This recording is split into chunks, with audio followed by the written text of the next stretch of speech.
할렐루야. 우리 옆에 계신 분하고 한번 이렇게 인사하십시다. 당신 때문에 힘이 납니다. 예, 감사합니다.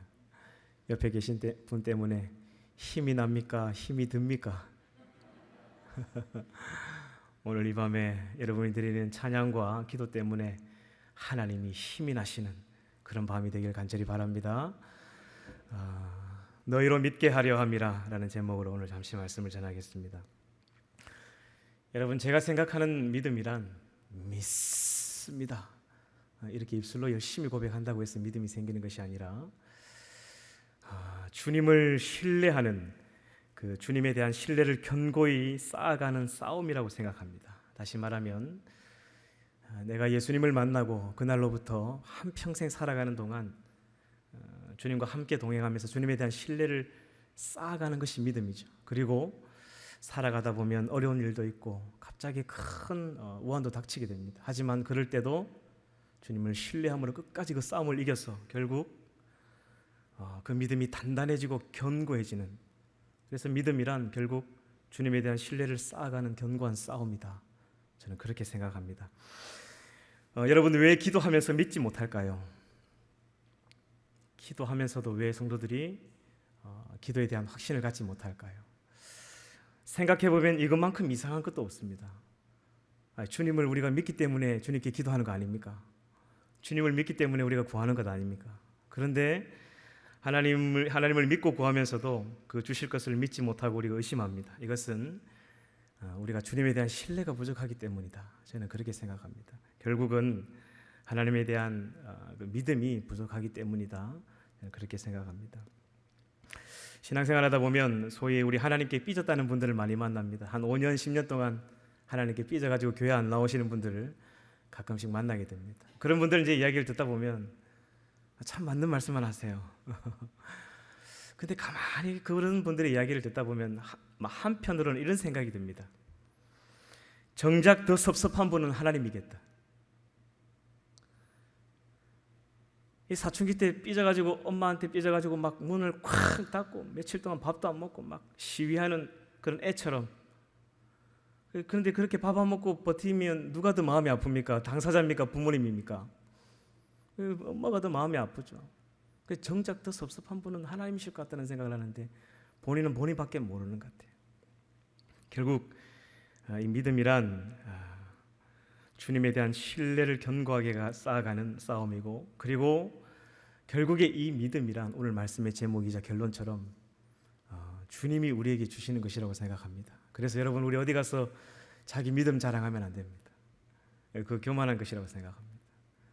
믿음의 장성한 분량에 이르는 신앙이라는 것은 결국 내가 가진 능력 내려놓고, 내가 하나님께 받은 은사 내려놓고, 내가 가지고 있는 지식 내려놓고 결국 내 속에 예수만 남는, 그래서 그 예수만을 온전히 신뢰하고 믿는, 이것이 믿음의 장성한 분량에 이르는 그런 신앙인의 모습이 아닐까, 그렇게 생각합니다. 오늘 이 말씀을 통해서 주님이 우리에게 바라시는 믿음은 어떤 것인지 다시 한번 생각해보는 그런 밤이 됐으면 좋겠습니다. 예수님을 잘 믿는 자매와 신앙은 없지만 착한 택시기사가 있었습니다. 둘이는 굉장히 사랑했고 결혼을 하려고 하는데 이제 형제가 믿음이 없어요. 그런데 너무 착하고 너무 성실합니다. 여러분, 어떻게 하시겠습니까? 결혼 전에 약속을 받습니다. 세례 받는 조건, 그리고 신앙생활 열심히 하겠다는 이 조건을 딱 걸고 이제 결혼을 하게 됩니다. 그리고 이제 이 아내는 자기 남편을 위해서 늘 기도합니다. 하나님, 인격적으로 만나주시고 자녀 삼아주시고 구원해달라고 기도합니다. 근데 한 10년이 지나도 남편이 결혼하고 나서부터는 교회를 안 나오는 겁니다. 근데 이제 이 남편을 두고 실망하지 않고 계속 기도했습니다. 근데 기도할 때마다 하나님께서 마음에 확신과 평안을 주시는 거예요. 언젠가는 하나님께서 내 남편을 꼭 구원해 주시겠다는 그런 확신이 들었답니다. 근데 시간이 흘러서 20년이 지나도록 결국 남편은 예수를 믿지 않았습니다. 하지만 그럼에도 불구하고 실망하지 않고 하나님께서 언젠간 자기 남편을 자녀 삼아 주실 것이라는 그런 확신을 가지고 기도했었습니다. 근데 어느 날 자기 남편 직장인 그 택시 회사에서 전화가 걸려왔습니다. 남편이 교통사고가 났다는 거예요. 급히 이제 병원으로 갔습니다. 근데 가보니까 이미 남편은 사고 현장에서 즉사했습니다. 피투성이가 되어 있고 이미 남편은 죽어 있었습니다. 그 남편의 시신을 끌어안고 아내가 통곡합니다. 그리고 하나님께 이렇게 분노하며 하나님께 이야기합니다. 하나님, 지금까지 내가 했던 모든 기도는 헛된 노력이었습니까? 하나님 살아계신 줄 알았는데, 약속을 지키시는 분인 줄 알았는데 주님 죽은 하나님이시군요. 기도할 때마다 확신 주시고 믿음 주셔놓고 교회 한 번도 나오지 않은 채 비참하게 세상을 떠나버리면 나는 어떻게 하란 말입니까? 누구를 믿고 신뢰하며 살아가란 말입니까? 하면서 하나님께 막 하소연하고 원망합니다. 그리고 장례식이 끝나고 그 다음 주일부터 아내는 교회를 나오지 않았습니다. 하루하루 원망과 눈물로 절망의 날을 보내며 살아갑니다. 여러분, 만약 여러분이 이 이야기의 아내라면 여러분 어떻게 하셨을 것 같습니까? 우리 권사님 어떻게 하셨을 것 같아요? 여러분, 이 남편이 죽었지만 20년 동안의 기도가 물거품이 됐지만 끝까지 하나님을 신뢰하고 신앙생활을 열심히 했겠습니까? 아니면 이 아내처럼 하나님을 원망하며 살았겠습니까? 오늘 함께 읽은 이 본문의 이야기도 비슷한 이야기가 나옵니다. 여러분 너무나 잘 아는 나사로의 얘기이기 때문에 제가 내용은 생략하고, 여러분이 예수님이 나사로의 집에 굉장히 많이 신방을 오셨다고 해요. 자주 신방을 가셨다고 해요. 왜 그러냐면 이 예루살렘에서 한 2-3km 떨어져 있는 이 달동네, 판잣동네, 가난한 동네이기 때문에 예수님의 마음을 굉장히 편하게 해준 곳이라고 합니다. 그래서 예수님이 자주 주무시러 가기도 하고 한 번씩 가서 나사로도 보고, 그래서 거의 친구처럼 이렇게 지냈습니다.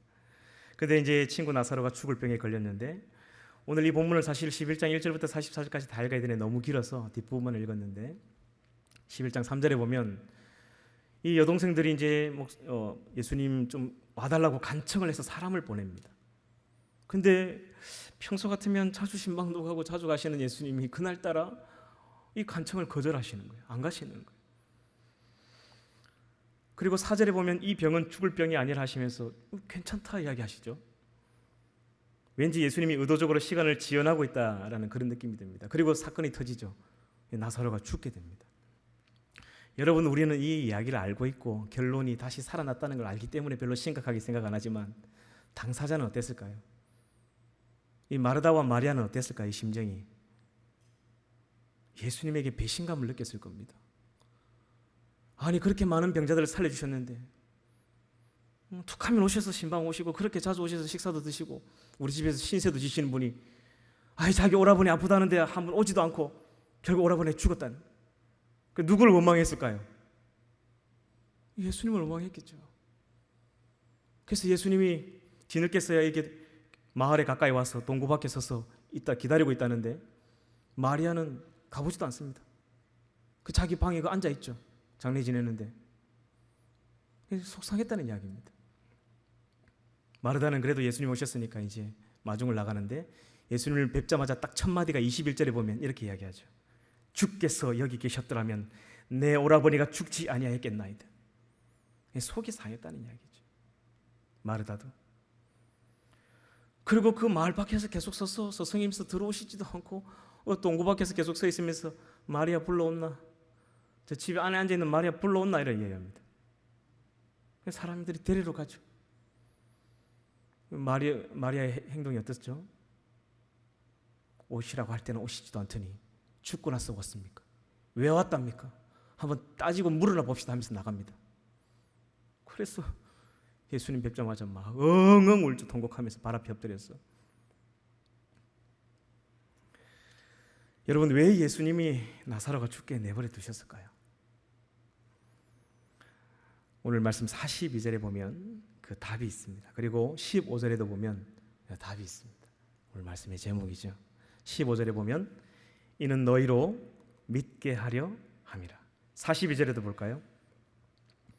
곧 아버지께서 나를 보내신 것을 그들로 믿게 하려 함이니이다. 여러분 아시는 것처럼 사실 예수님은 이 사건 직전에 신성모독죄로 돌에 맞아 죽을 뻔합니다. 그래서 급히 예루살렘을 피신해서 딴 데 가 있었습니다. 근데 친구 나사렛 소식이 들려오죠. 죽을 병에 걸렸다는 이야기. 그래서 이제 그 방금 돌에 맞아 죽을 뻔한 그 예루살렘으로 돌아가려고 합니다. 제자들이 말리죠. 예수님 지금 들어가면 안 된다고 지금. 방금 죽다 살아나서 여기 왔는데 어디를 가시냐고. 안 된다고, 가야 된다고 하니까 뒤늦게 토마스가 죽으러 갑시다 하면서 따라가죠. 이런 사건들이 있었다는 걸 사실 마리아와 마르다는 잘 모르죠. 그리고 이 본문을 자세히 보면 예수님이 계속 시간을 지연하고 있다는 것을 느낄 수 있습니다. 예수님께서 시간을 지연하신 이유가 무엇일까요? 예수님은 이렇게 시간을 지연함을 통해서 예수님에 대한 믿음을 훈련하고 다지는 시간을 가지셨던 것 같습니다. 그렇게밖에 느껴지지 않습니다. 그리고 결국 여러분, 이 사건을 통해서 예수님은 그냥 병만 잘 고치는 위대한 선지자 정도가 아니라 죽은 자도 살리고 생명의 주관자가 된다는, 우리가 그토록 기다리던 메시아라는 사실을 이 마리아가 깨닫게 됩니다. 그리고 이 마리아가 그 예수님의 존재를 다시금 깨닫고 자기가 가장 소중하게 생각했던 옥합을 깨뜨리게 되죠. 그리고 마르다는 주는 그리스도시요 세상에 오시는 하나님의 아들이십니다라는 베드로보다 훨씬 더 위대한 신앙 고백을 하게 되죠. 설교를 시작할 때 드렸던 이야기로 돌아가서 택시기사 남편이 죽은 5년이 지났습니다. 그리고 남편 회사로부터 전화가 걸려옵니다. 한 청년이 죽은 남편을 찾는다고, 한번 와보셔야 될 것 같다고 아내한테 이렇게 전화가 걸려왔어요. 그래서 5년이 지났는데 누가 내 남편을 찾나 싶어가지고 다시 그 택시 회사로 찾아갑니다. 보니까 한 청년이 이제 인사를 하더니 명함을 하나 딱 건네는 거예요. 보니까 자기 남편이 예전에 쓰던 명함인 거예요.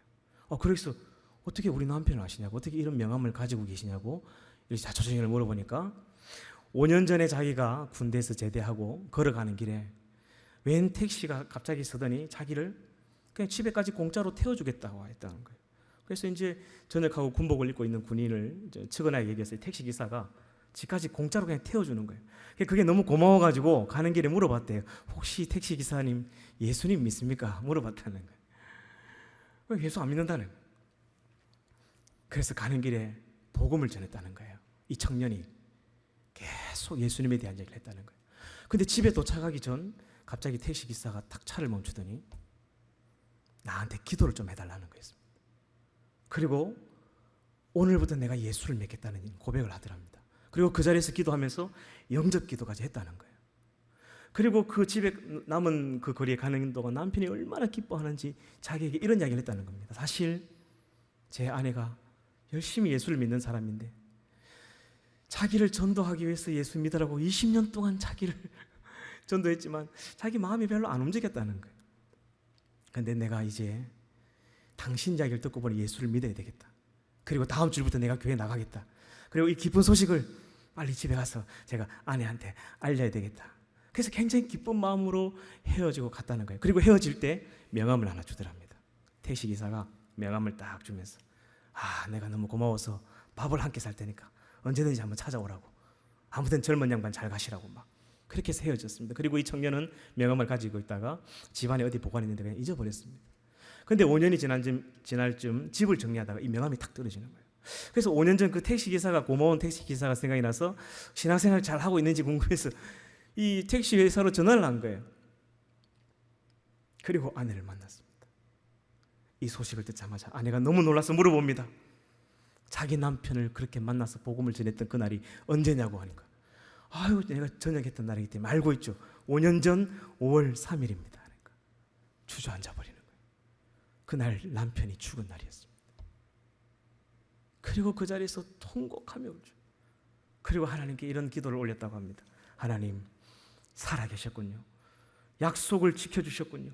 나는 그런 줄도 모르고 5년 동안 교회도 나가지 않은 채 하나님을 원망하며 부끄러운 삶을 살았습니다. 저를 용서해 주십시오. 그리고 감사합니다.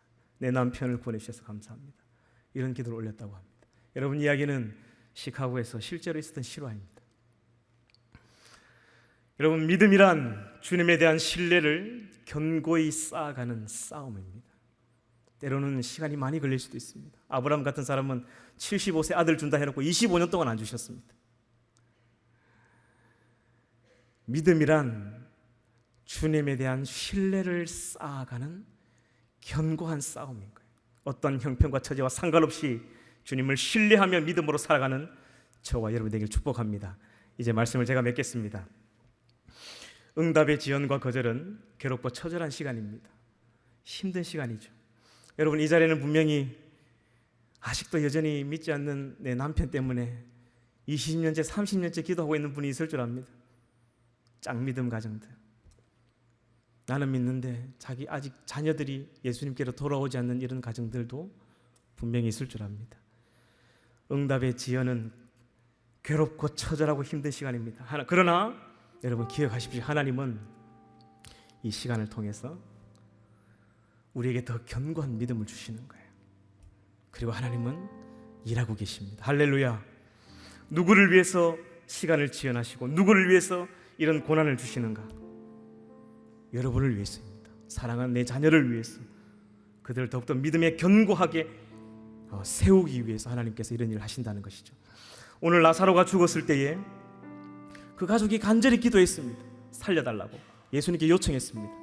예수님 거절하셨죠. 우리가 볼 때는 이해할 수 없는 행동이었지만 하나님의 이 어려운 시간들을 통해서 그 가족들의 믿음을 세워가셨습니다. 마르다와 마리아의 그 믿음, 그리고 그 예수님이 위대한 선지자 정도가 아니라 나를 구원하러 오신 메시아임을 보게 하셨습니다. 믿음이란 어떤 형편과 처지와 상관없이 주님을 신뢰하는 것입니다. 그리고 믿음이란 주님에 대한 신뢰를 견고하게 쌓아가는 싸움입니다. 여러분, 힘들고 어려워도 주님을 신뢰하고 견고히 믿음으로 서서 싸워나가시는 우리 모든 산성교회 성도님 되시기를 주님의 이름으로 축복합니다.